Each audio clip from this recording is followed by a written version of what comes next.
মুহূর্তে যে খবরের দিকে চোখ রাখবো, খাস কলকাতার বুকে এক যুবককে অপহরণ করার ঘটনা ঘটলো এবং যেটা জানতে পারা যাচ্ছে এক পানশালা থেকে ওই যুবককে বেশ কয়েকজন দুষ্কৃতী বলা যেতে পারে তারা তুলে নিয়ে যায়। যদিও যে গাড়িতে তাকে তারা তুলে নিয়ে যায় তাতে পুলিশ লেখা ছিল বলে জানতে পারা যাচ্ছে এবং এই ঘটনায় পরবর্তীতে মুক্তিপণও দাবি করা হয় ওই যুবকের কাছ থেকে।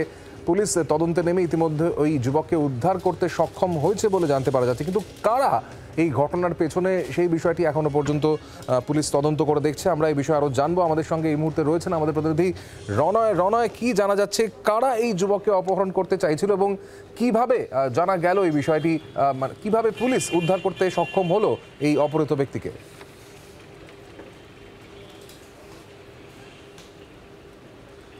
সোমাদিত্য, দেখো, খাস কলকাতা শহরে অপহরণের ঘটনা এই প্রথম নয়। মাত্র দুদিন আগে ইকবালপুর থানা এলাকা থেকে একটি ছেলে তাকে অপহরণ করার ঘটনা ঘটে। নিউ আলিপুরের বাসিন্দা সেই যুবককে উদ্ধার করে পুলিশ এবং পরবর্তীকালে এই ঘটনায় একজনকে গ্রেপ্তারও করে এবং তাদের কাছ থেকে 10 থেকে 12 লাখ টাকা মুক্তিপণ চেয়েছিল।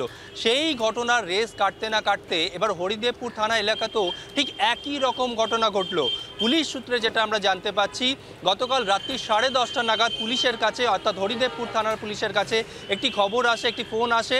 সেখানে বলা হয় যে হরিদেবপুর থানা এলাকার কবরডাঙ্গা ক্রসিংয়ের কাছে একটি পানশালার সামনে থেকে এক যুবককে অপহরণ করা হয়েছে এবং মুক্তিপণের জন্য 20 লক্ষ টাকা দাবি করা হয়েছে। এরপর সেই এলাকার সিসিটিভি ফুটেজ ঘেঁটে দেখেন তদন্তকারী কর্তারা। পুলিশের একটা বড় টিম 3 ভাগে বিভক্ত হয়ে যায় এবং তারা বিভিন্ন জায়গায় তল্লাশি চালায়। এরপর যেখান থেকে সেই যুবককে অপহরণ করা হয়েছে সেখানকার সিসিটিভি ফুটেজ ঘটে দেখেন যে একটি স্করপিও, হোয়াইট রঙের স্করপিও এবং তাতে পুলিশ লেখা, এবং সেই গাড়িতে এক যুবককে তুলে নিয়ে যাওয়া হচ্ছে। এরপর টাওয়ার লোকেশন, বিভিন্ন সিসিটিভি ফুটেজের মাধ্যমে সেই যুবককে, বছর 22 সেই যুবক যে আজাদগড়ের বাসিন্দা, তাকে উদ্ধার করতে সক্ষম হয়েছেন কলকাতা পুলিশের টিম। এবং একই সঙ্গে তোমাকে জানিয়ে রাখি, এই ঘটনায় মোট 3 জনকে গ্রেপ্তার করা হয়েছে।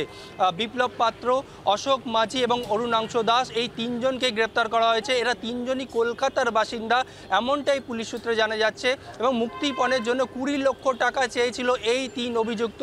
তবে পুলিশ লেখা ওই গাড়িতে মোট 5 জন কিডন্যাপার ছিল এমনটাই প্রাথমিকভাবে পুলিশ তদন্তকারী কর্তারা জানতে পেরেছেন। বাকি যে 2 জন পলাতক, তাদের খোঁজে তল্লাশি চলছে।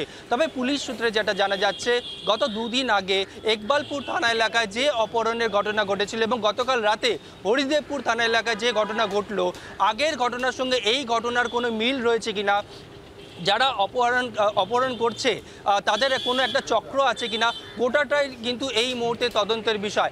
একই সঙ্গে তোমাকে জানিয়ে রাখি, এই 3 অভিযুক্তকে গ্রেপ্তার করা হয়েছে এবং এই 3 অভিযুক্তকে আজকে আদালতে তোলা হবে। তবে প্রাথমিকভাবে পুলিশ তদন্তকারী কর্তারা জানতে চাইছেন যে এরা কবে থেকে এই ধরনের কাজ করে চলেছে, এর আগেও কখনো অপহরণের সঙ্গে যুক্ত কিনা, বা ইকবালপুরে যে ঘটনা ঘটেছিল তার সঙ্গেও এদের হাত রয়েছে কিনা, কে এদের মাথা, গোটাটাই কিন্তু এখন তদন্তের বিষয়। তদন্ত করে দেখছেন। একদম পুলিশের তদন্তের দিকে আমাদের অবশ্যই নজর থাকবে। আপাতত ধন্যবাদ তোমাকে রনয়।